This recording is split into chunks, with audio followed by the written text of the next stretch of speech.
पीजे मीर साहब, senate election बहुत ज़रूरी है, होना चाहिए चेयरमैन सेनेट का इंतखाब और डेप्यूटी चेयरमैन सेनेट का, लेकिन क्योंकि सेनेट की फॉर्मेशन कंप्लीट नहीं है, केपी की 11 सीट्स अभी रहती हैं, तो ये दरख्वास्त भी वैलिड है कि जब तक तमाम इकाइयां मौजूद ना हो चेयरमैन और डेप्यूटी चेयरमैन का इंतखाब ना किया जाए।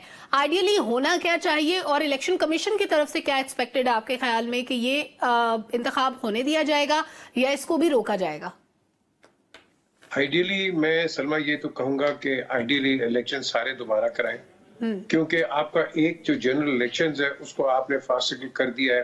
फिर आपने जजेस की भी कुछ बातें सुन ली हैं, फिर आपने लोगों की, वो कमिश्नर रावलपिंडी की भी आपने बातें सुन ली हैं।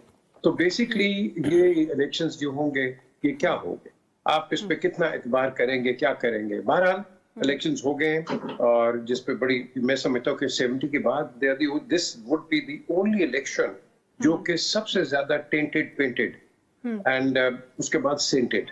तो अब ये इसके अंदर आपने कराने हैं, आपका कोरम पूरा होता नहीं है, आप लोगों को पहले अपॉइंट कर देते हैं पोजीशंस के ऊपर prior to even being elected as senators. तो मैं समझता हूँ कि ये तो एक हौच पौच सा है इस वक्त, टेम्पररी आप एडॉक आप कह लो कि एक सिस्टम हम इस वक्त चला रहे हैं, बिकॉज नोबडी, हम बातें सारी सलमा करते हैं, आप 1000 सवाल कर देंगी कॉन्स्टिट्यूशन के ऊपर, but are we actually following the constitution in letter and spirit? No, I don't think so. तो बेसिकली अब कुछ रेक्टिफिकेशन आ रही है, कुछ आप कह लो कि कुछ सॉरी फिगर कट कर रहे हैं हमारे honourable courts.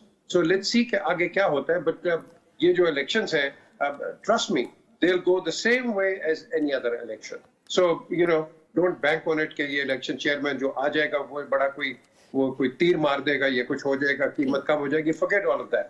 This is an exercise which has to be taken, which will be taken, and at the end of the day, we all know what the result will be. और So यहाँ let's पर भी मनमानी की जाएगी।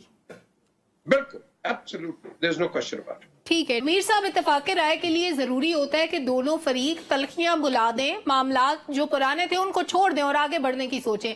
अब खान साहब जो गुफ्तगू कर रहे हैं, एक तरफ वो धमकियां भी दे रहे हैं, इल्जामात भी लगा रहे हैं, नाम लेके कह रहे हैं चीजें, दूसरी तरफ वो बातचीत को भी कह रहे हैं कि मैं बातचीत के लिए भी तैयार हूं। फिर उन्हीं की पार्टी के लोग, बैरिस्टर सैफ ने कहा, उन्होंने कहा कि हम अपनी फौज के साथ नहीं बैठेंगे तो क्या इंडिया की फौज के साथ बैठेंगे इस मुल्क को बचाने के लिए, इस मुल्क के इस्तेहकाम के लिए। पीटीआई क्या चाहती है, वो खुद कंफ्यूज्ड है। आपको लगता है कि इस दोहरी सियासत के साथ या विकेट के दोनों तरफ खेल के ये लोग बातचीत का रास्ता हमवार कर सकते हैं? विकेट की दोनों तरफ खेलते हुए तो ये रन आउट हुए ना। अगर एक साइड पे द क्वेश्चन इज कि आपने बात करनी है। अभी अनवर रजा जो बात की, मैं तो मरने के लिए तैयार। What good is it Imran Khan for?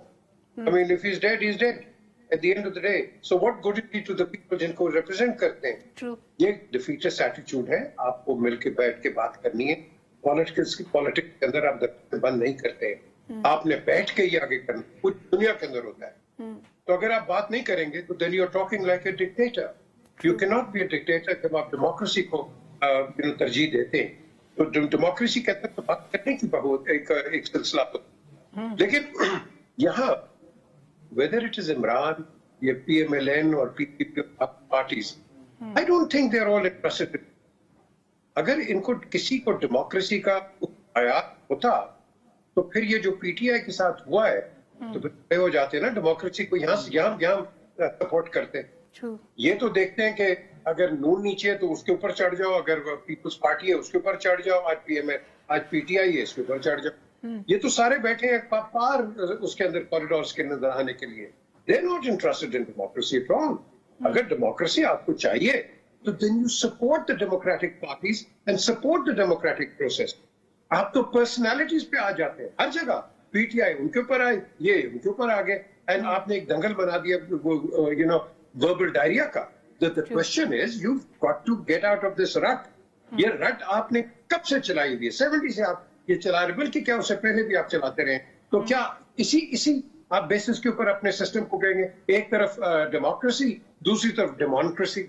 हमने अपने आपका मजाक उड़ा दिया है, लोगों को हम पागल बना देते हैं, हम ये कर देंगे वो कर देंगे। सच्ची बात आप करते नहीं है। सच्ची बात आप क्यों नहीं करते? क्योंकि आपका वोट बैंक खराब होता है, आप फाइन्स लेवी नहीं कर रहे, या लोगों को नीचे टैक्सेशन पे नहीं, टैक्स बेस में नहीं लाते, आपका वोट बैंक खराब होता है। ताजर बैठा है, तुम्हारा मिलियनर बन गया है, उसको क्यों नहीं टच करते हो भाई? करो ना, क्योंकि वो भी खराब होता है। तो इसीलिए ये इनको कोई इंटरेस्ट नहीं है। ये सिर्फ ये है कि 3 या 4 साल की हुकूमत आए, उसके अंदर मेक व्हाट यू कैन, वो as they say make hay what the sun shines and then go away. So basically हर बंदा आया है, try retread and all that. तो अनफॉर्चुनेटली आपको एक मेंटल एक रेवोल्यूशन चाहिए, नियत अपनी साफ करनी चाहिए। कौन करेगा? ये डेवलपिंग स्टोरी है, ये नियतें साफ नहीं होंगी। आपस में जो बैठ के बात नहीं कर सकते, तो आप मुझे बताएं आगे कैसे चलाएं इसमें। बिल्कुल ठीक है।